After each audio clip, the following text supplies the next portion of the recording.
Hey guys, welcome to another video, and in this one I'm going to be showing you how you can schedule a post on Instagram.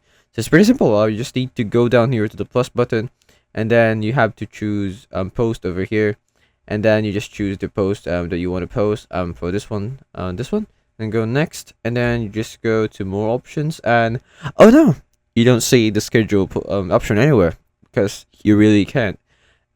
At least not yet. So what you need to do is to go over here to the bottom right corner of your screen, go to your profile, go to top right, and then you have to scroll down until you find for the professionals tab here. You go to account type and tools, and then switch to professional account, because the only way that you can make this work is by turning your account to professional. I'm just gonna go for digital creator. Now I'm gonna switch to professional account, and then yeah, I'm a creator, then not now, and then click on X, and then now you're a professional account. Now you can just do whatever we did earlier again. Go next, then go next again, scroll down, more options, and now you can schedule this post like that.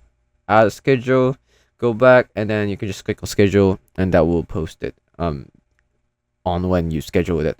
So that's it. That's how you can schedule a post on Instagram. I hope this video helped you, and I'll see you in the next one. Thanks for watching.